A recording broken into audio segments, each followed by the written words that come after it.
เริ่มแล้วจ้าพี่น้องตอนนี้สะพายกระเทียมให้เด็กๆเป่าหมักปุ้งแล้วก็มาหอยสะพายไปก้นหอยเรียบร้อยแล้วจ้าพี่น้องดูสิว้าวงานเล็กๆแม่นะวีงานเล็กๆใช่ไหมถ้าเล็กจริงนะต้องของพี่ดาวหุ่นของพี่ดาวน่ะเล็กมาก2 คน เขาขอ3 อย่างเม็ดดิซังเนี่ยแม่ว่ะหมักปุ้งเค้กเปิดมาไปหาพญายทอนก่อนโอ้มาเป็นลังโหเอาเบียดเอาลังไปโหลดนะบ่าบ้านเอามาพี่มาโซ่อยู่พี่ ลังเท่าไรบัดนี่ลังละ200พอซื้ออยู่ก็ถือแค่บ่ได้แพง คนบ่ได้เต็มลังมันจะซื้อ โอ้ย เงิน200ลังนึงมันจะได้กว่า3 เอาล้างเลยฉันจิมาล้าง เขาก็ไล่ซ้ำเก่ากว่าธรรมดาไล่ซ้ำเก่ามีข้าวผัดแล้วก็วุ้นเส้นมีเมนูเพิ่มพี่น้องมาเป็นวุ้นเส้นพี่น้องจ๋าอาหารเพิ่มงานน้อยแน่นะวีว้าเอามาเลยแม่เอามาทุบเอาแล้วก็มีพักพี่น้องมาเนี่ยมาทุบแล้วก็ติ๊กใส่ไปหาเอาน้ำโคกน้ำหวานออกมาไม่ใหญ่ไปล้างน้ำหวานออกมาในทางเงินกระพ้านะลูกทางห้องกระพ้าติ๊กโลดอยู่ได้ห้องบ่ว้าว ตัดเบียดแล้วเฮาก็ได้สวยมากแนวมันมีแห้งมีถึงอ่ะโอ้ยจะว่าสิแซ่บสินัวกระดอกกระเดียดเฮ้อโอ้ยกินได้เยอะหน่อยๆนะมักปุ้งปัดเลิกงานเด็กๆเขาก็ญาติกันพี่น้องจ้ามักปุ้งเดี๋ยวเขาก็ญาติกันม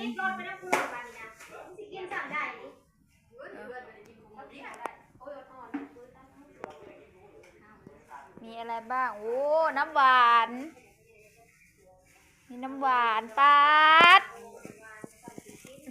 พี่ดึกพี่ดำเจ๊ใหญ่ใจดีน้อยแต่หนาเนาะน้อยแต่หนาเนาะผมเรียกเทพไทยเรียกเทพไทยจะใช่ไหนจะขอมีแต่คอหมดลูกกับคอ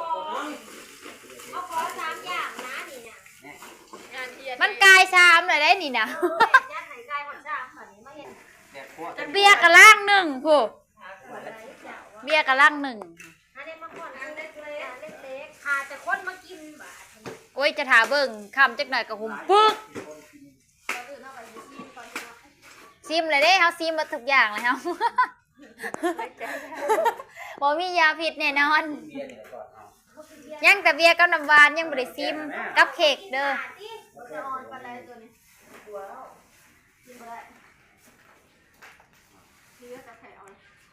ไปพี่น้องบาดนี้ถาไปเบิ่งตอนที่เด็กๆมาแขกมาเด็กๆน้อยมาจ้าถาเบิ่งด้วยพี่น้องหุ่มพึกถาเบิ่งพี่น้องเอ้ยเด็กสบายดีป่าลุงเนี่ยลูกปาดทุก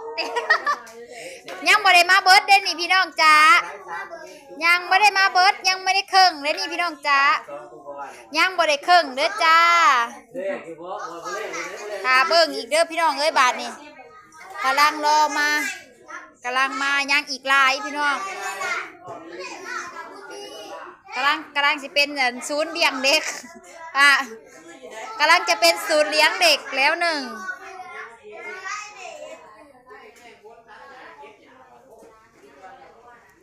ครอบครัวเล็กๆพี่น้องมันเกิดเด็กๆเขาก็มีความสุขไปอีกพี่น้องเอ้ยส่วนหมู่ส่วนกองเพิ่นมาพี่น้อง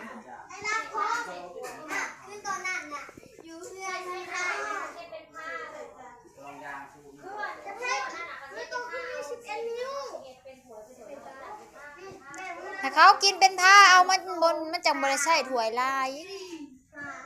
เอาเริ่มตักเริ่มจ่ายเริ่มจับจ่ายแล้วพี่น้องจ้าเนี่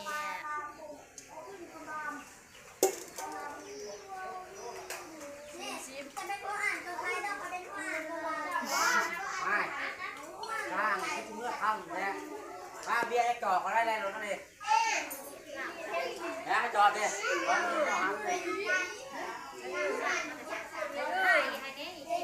กับข่าวป้าพากันใส่สวยใส่บวงใส่จานใส่ซ้ำนั่นแหละพ่อปิดไว้ซะก่อน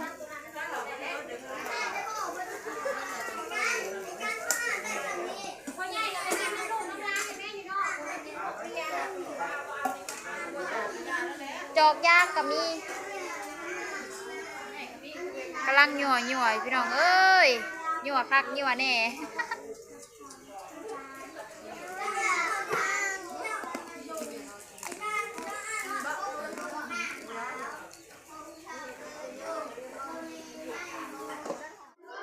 สบายดีจ้าพี่น้อ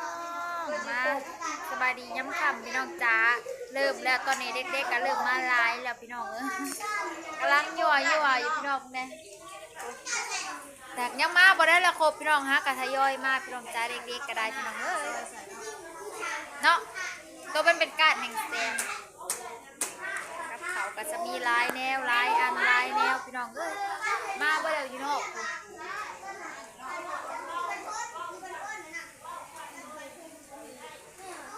ตอนนี้กำลังยัวเลยพี่น้องเด็กๆกำลังแบบอันนั้นพี่น้องบุฟเฟ่เธอได้กี่ห่อแล้วคะบอกพี่น้องสิ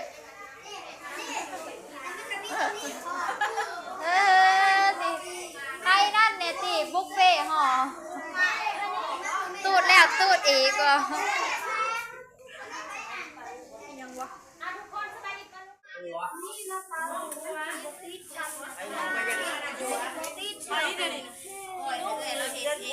เอาแม่อีหยังคือเห็ดบ่มีอ่ะเอามันเต็มใส่บ่ได้มันเต็ม ใส่บ่ได้เขียนใส่บ่ได้ โอ้เพิ่นบ่มาใจขาดแล้วอ่ะวัดเป็นมาจะมาบ่วัดน้ำหอบวัดแม่ไม่ใส่ลูกหอบอันไหน โอ้ยก็บ่เอามาออกเอาลงหลุม กระตุกกระหลอแห้งๆบ่ว่าไม่แห้งก็คืนกระตุกนะแต่นอนเมื่อวันตุกแต่กินน้ำเฮ็ดเวียกเอาคนตุกเว้นน่ะมันยัง งานผู้ชายแน่นะ แข่งของผู้ชายหรือของผู้หญิงอันแล้ว อย่าซี่อย่าปากนั่งสน้อยอยู่มาแล้วคนจักเอง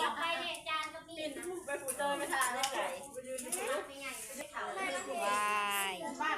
สีสบัดสีแต่สีชมพูเลยอันนี้นะ เอาไม่มีแต่สีชมพู ปากกระดอน อย่าเผาจิ้มเด้อลูกนั่งอยู่ซื่อห้ามจิ้ม นั่งแบบสวยๆอยู่นั่งดีๆเป็นบ่ถ่ายรูปไว้ให้แน่พ่อเอากล้องมาถ่ายรูปให้แน่แล้วก็มายัด ใจเย็น ตั้งให้มันงามๆเที่ยง ๆให้มันไก่กันเลยเนาะ ถ่ายรูป สะปันงามแท้ จะไปอีวัดนั่งอยู่เลยจะไปอีวัดไม่ได้กินง่ายดอก เขาก็อยากได้ หน้าคางกับปีคุณลูกไปนั่ง คืออะไรอะไรบ้าง งามไหมเนี่ยเขาไม่มีบัตรทอนว่า สวย หน้าขนาด ไม่แต่โอ้สีชมพู มีเธอมากบัตรทอนว่าเอาสีชมพู เด็กๆน้ำลายสีเฮ้ยเลย มีแต่สีขาวกับสีชมพูเถาเอ้ยสีดำช็อกโกแลตกับช็อกโกแลตก็มีสี่ก้อน สีชมพูนี่แหละมันจังหวานเดียว แม่พ่อว่าเอาเนี่ย ตาม หมักตุ๊กตาปกติมันบ่หันเลย โอ้ยไพ่ปิดไพ่จับอัน นี่แพ็คหน่อยใส่ก้อนใส่สักก้อน ได้บอกคำว่าได้กันนะเสียเอา เอาขึ้นจ้าต้องประกาศรับแพ็ค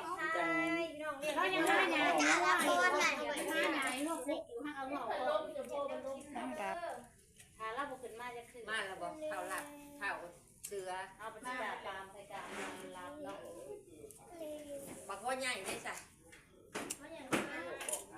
มาแล้วห้า สวยจังเลย ทุกไปดูไปแล้วได้ลุงรับไปป่า อืม ไปป่าง ามเนาะเปิดแสงไฟเลยคืองามแท้ พ่อโทรศัพท์มัน กินหนึ่งเขาเรียบร้อยเป็นไฟ อย่าพึ่ง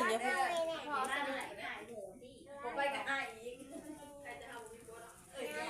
แล้วบ้า สวยมากปิดไฟนะแม่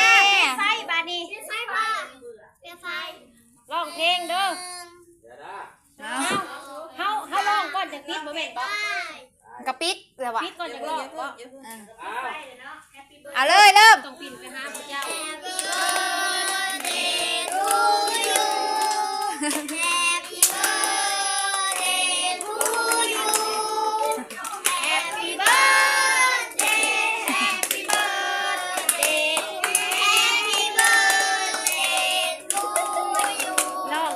พร้อมได้จะถือว่าถือ เป้าอธิษฐานนี่แล้ว สามก็เลยสองคือสามก็ยังเอาหิวแหงเลยหิวแหงอธิษฐาน คนละกล่องก้อนกับ อยู่ดีมีแหงเด้อแข็งแหงเป่ามาน้ำเป่ามาเป่ามาอีกเด้อน้องเด็กไทยเด้ออัน7 ปีครบรอบ7 ปีไปข้าววันนี้หน้าบูดแค่ไหน กำลังจีหุม เอ้า ให้แหละถ่าย มาสิได้แหละ ไอ้บอกว่าเราจะมากินเผ็ด แม่นี่ว่าสิจัดอันนี้ใส่งามๆลูกเร็วไปนั่นนี่คือนี่ ใส่บัตรใจเนี่ยมาบ่ทานเลย แม่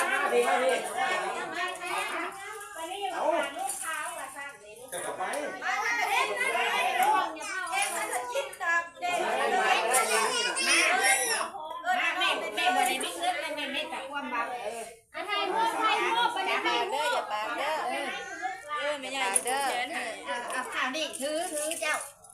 เอาไทยพวก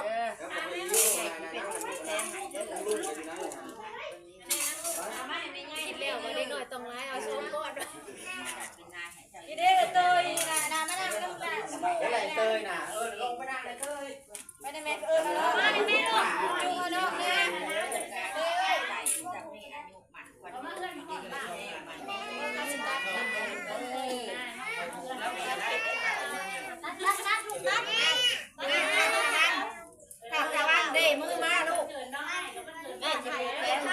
บ่เห็นบ่เฮากับอีพา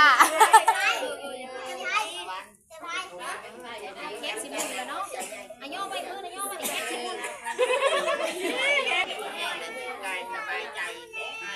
โอ้เหยียบแน่ๆๆเหยียบ